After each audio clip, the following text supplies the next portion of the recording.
नमस्कार दोस्तों, आप सभी का हमारे YouTube चैनल में स्वागत है। तो दोस्तों, अपने जो है लास्ट में कल अपने मध्यकालीन भारत के इतिहास में सल्तनत काल में सल्तनतकालीन प्रशासन की बात की थी। आज अपने उसको अंतिम छोर पर लेकर जा रहे हैं, अर्थात जो सल्तनत काल है उस सल्तनत काल को अपने जो है अंतिम रूप में पढ़ रहे हैं। सल्तनत काल के आज अपने थोड़ी सी चर्चा करने वाले हैं व्यापार वाणिज्य से संबंधित। फिर सल्तनत काल का जो व्यापार है वो किस तरह से था, व्यापार वाणिज्य, उससे संबंधित अपने जो है चर्चा करने वाले हैं। तो अर्थात कह सकते हो कि सल्तनत कालीन जो अर्थव्यवस्था है वो कैसी थी, सल्तनत कालीन अर्थव्यवस्था की चर्चा करने वाले हैं। तो अपने आज की हेडिंग रहेगी सल्तनत कालीन अर्थव्यवस्था। सल्तनत कालीन अर्थव्यवस्था। तो सल्तनत कालीन जो अर्थव्यवस्था है वो कैसी थी। तो एक तो ध्यान रखना कि पहली बात तो कृषि प्रधान है, कृषि आधारित अर्थव्यवस्था है।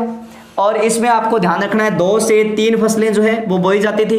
रबी की फसल, खरीफ की फसल और जायद की फसलें। जायद की फसलों का उल्लेख भी आता है। रबी की फसल है, खरीफ की फसल है, जायद की फसलें हैं, ठीक है। और इस अर्थव्यवस्था का जो उल्लेख है वो उल्लेख इब्न बतूता करता है। कौन करता है?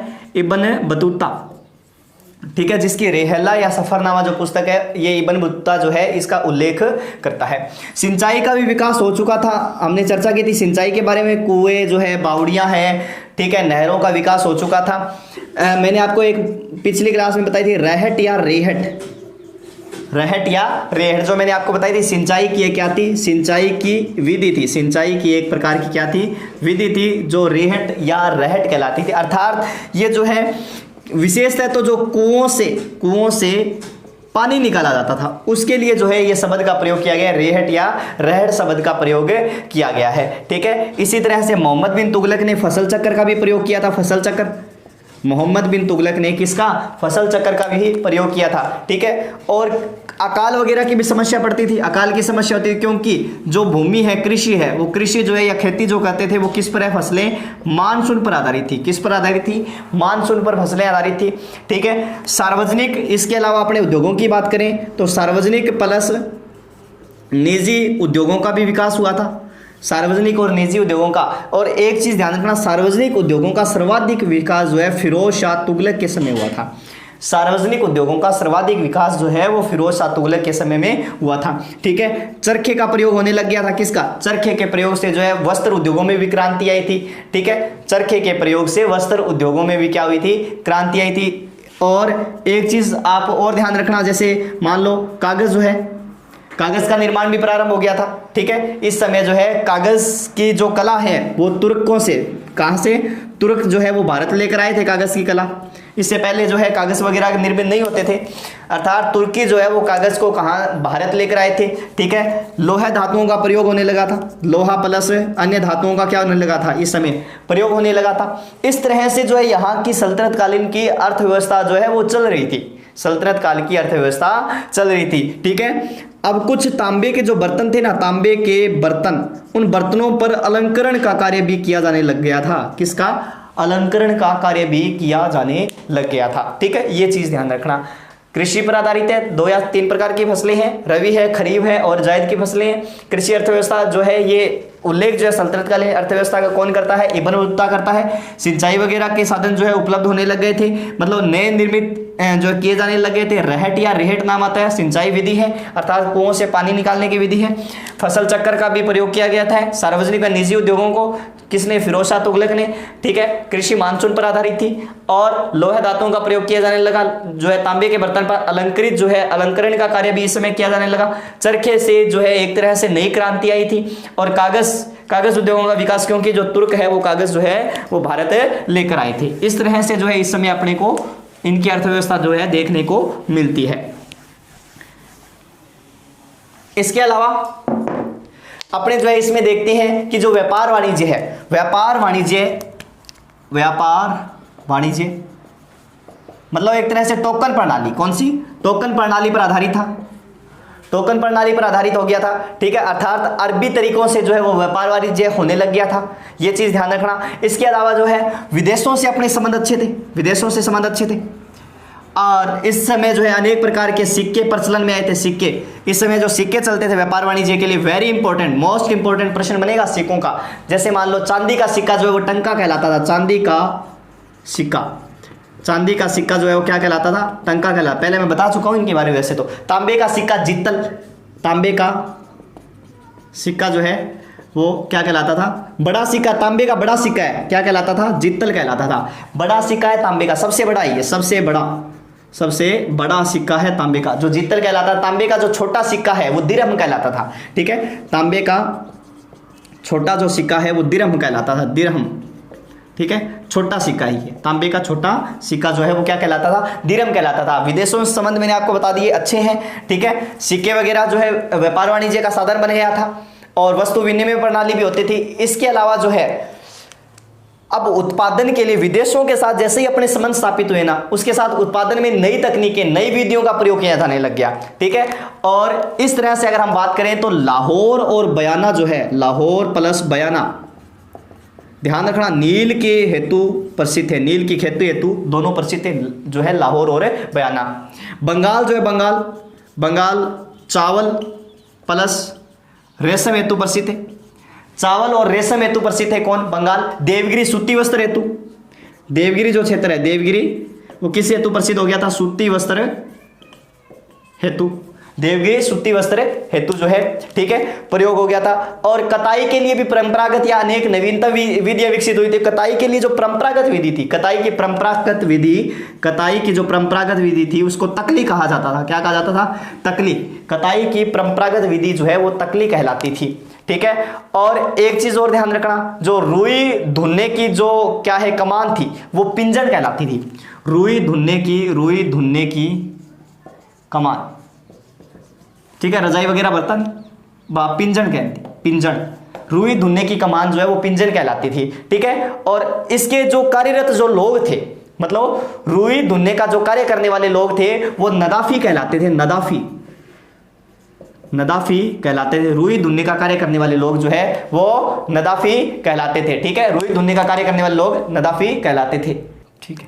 अब सल्तनत कालीन अर्थव्यवस्था के बाद में अपनी जो चर्चा करेंगे, थोड़ा सा छोटो सो टॉपिक है जिसका नाम है अंगी सल्तनत कालीन की जो की स्थापत्य कला ही बिंग बारे में चर्चा कर सल्तनत कालीन स्थापत्य कला, ठीक है। बाकी सागे बता दी स्थापत्य कला के बारे में, लेकिन थोड़ा सा अलग में पढ़ लिया तो और बढ़िया हो जैसी।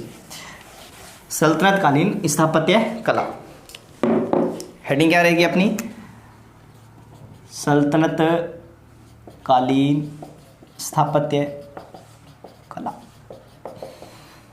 ठीक है। स्थापत्य कला के बारे में, स्थापत्य कला सारों पहला अपने कुतुबुद्दीन ऐबक की देखा, कुतुबुद्दीन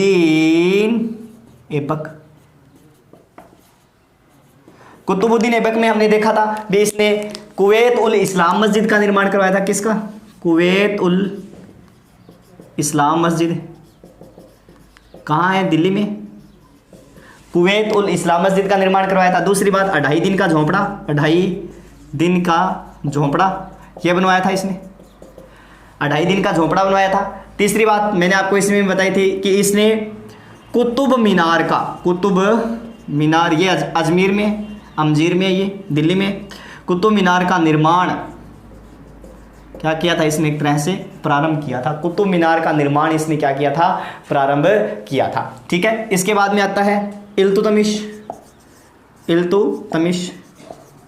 ठीक है, गुलाम वंश में इल्तुतमिश ने क्या है कि मैंने आपको बताया था कि इसने एक तो स्वयं का मकबरा बनाया था, स्वयं का मकबरा बनवाया था दिल्ली में, ठीक है। और एक जो है तारकिन का दरवाज़ा बनवाया था। तारकिन का दरवाज़ा कहाँ पर है, नागौर में है।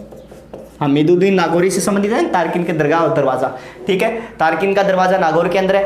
एक चीज़ सबसे इंपॉर्टेंट जो है वो सुल्तानगढ़ी में इसने जो है वो एक मकबरा बनवाया, दिल्ली में एक मकबरा बनवाया था, दिल्ली में ही, जो किस नाम से, सुल्तानगढ़ी के नाम से प्रसिद्ध हुआ था, क्योंकि ये इसके पुत्र का मकबरा है, ठीक है, पुत्र का मकबरा है, सुल्तानगढ़ी के नाम से जो है जाना जाता। नासिरुद्दीन महमूद का मकबरा है, इसका पुत्र नाम क्या है, नासिरुद्दीन महमूद। इसको मकबरों का निर्माता कहा जाता है, किसको, इल्तुतमिश को। इसके अलावा जो है बलबन कहा जाएगा। बलबन ने भी क्या किया था, बलबन ने भी स्वयं का मकबरा बनवाया था।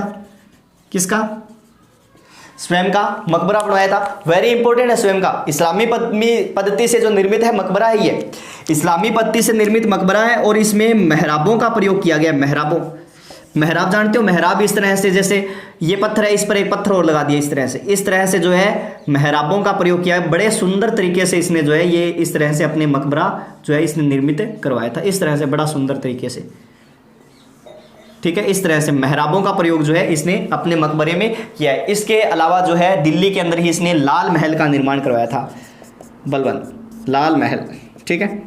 हाँ भाई, दुश्मन देते हैं लाल पीढ़ हो जाता है, लाल महल का निर्माण करवाया था। किसने करवाया था? बलबन ने करवाया था।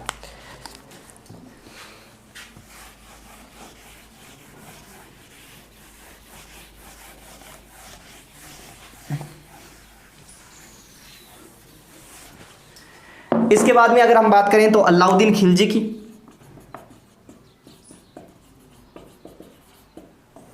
अलाउद्दीन खिलजी के बारे में बात करें तो सबसे पहले तो दिल्ली में निर्मित अलाई दरवाजा है। दिल्ली में कौन सा दरवाजा बनाया है इसने? अलाई दरवाजा। दिल्ली में अलाई दरवाजे का निर्माण करवाया है, ठीक है, जिसे वास्तुकला का रत्न कहा जाता है। वास्तुकला का क्या कहा जाता है? इसे रत्न कहा जाता है। अलाई दरवाजा जो है इसने बनवाया था, वास्तुकला का रत्न कहा जाता है, ठीक है। नौनगर बसाया था, एक नौनगर भी आता है। और इसके बाद में अलाउद्दीन खिलजी के बाद में बात करें तो मुबारक खिलजी आएगा। मुबारक खिलजी ने क्या किया था? उषा मस्जिद बनवाई थी। मुबारक खिलजी ने जो है वो उषा मस्जिद बनवाई थी। कहाँ पर है? बयाना में। बयाना में कौन सी मस्जिद है? उषा मस्जिद है, ठीक है। उषा मस्जिद का निर्माण करवाया गया था। अब इसके बाद में तुगलक काल की बात करें तो तुगलक काल के अंदर, तुगलक काल में बात करें तो तुगलक काल के अंदर जो है सबसे पहली बात तो आपको ध्यान रखना है कि फिरोज शाह तुगलक ने काली मस्जिद का निर्माण करवाया था दिल्ली में। काली मस्जिद कहाँ बनी हुई है? दिल्ली में है। काली मस्जिद का निर्माण किसने करवाया है? फिरोज शाह तुगलक ने करवाया। फिरोज शाह तुगलक ने एक खिड़की मस्जिद का निर्माण करवाया था। कौन सी? खिड़की मस्जिद का निर्माण भी किसने करवाया था? फिरोज शाह तुगलक ने करवाया था। इसके अलावा आपको ध्यान रखना है अटल मस्जिद, ठीक है। अटल या अटाल मस्जिद जो है उसका निर्माण भी किसने करवाया है? तुगलक काल के अंदर ही हुआ है। और किसने? फिरोज शाह तुगलक के शासनकाल में तो प्रारंभ हुई थी। अटाल मस्जिद जो है वो पहली बात तो ध्यान रखनी है कहाँ? जौनपुर में है, ठीक है। फिरोज शाह तुगलक के शासनकाल में तो ये प्रारंभ हुई थी और पूर्ण जो है इब्राहिम शाह शर्की के शासनकाल में हुई थी। पूर्ण जो है इब्राहिम शाह शर्की के शासनकाल में ये क्या की गई थी? पूर्ण की गई थी। कौन सी? अटाल जो मस्जिद है, ठीक है। और फिरोज शाह तुगलक ने इसके अलावा जो है अगर हम बात करें तो जामा मस्जिद बनवाई थी। जामा मस्जिद और जामा मस्जिद कहाँ है? टोपरा में है। टोपरा में जो है जामा मस्जिद का निर्माण करवाया था। और इसके बाद में अगर हम बात करें स्वयं का मकबरा भी बनवाया था इसने, ठीक है। इसके बाद में अपने सैयद वंश की बात करें तो सैयद वंश में ज़्यादा कुछ निर्माण कार्य है नहीं, बस उसमें मकबरे बहुत ज़्यादा बने हुए हैं, बहुत ज़्यादा मकबरे बने हुए हैं। इसीलिए सैयद काल को मकबरों का काल भी कहा जाता है। कौन से काल को? सैयद काल को मकबरों का काल भी कहा जाता है। इसके बाद में कौन सा वंश है? लोधी वंश। लोधी वंश के अंदर क्या क्या बना है? तो सबसे बड़ी बात तो सिकंदर लोधी के काल के अंदर जो है वजीर, जो उसका वजीर था मियाँ भुआ या फिर मियाँ भुआ जो है, या मियाँ भुना, इसके द्वारा जो दिल्ली में मोठ मस्जिद बनवाई गई थी। कौन सी मस्जिद है?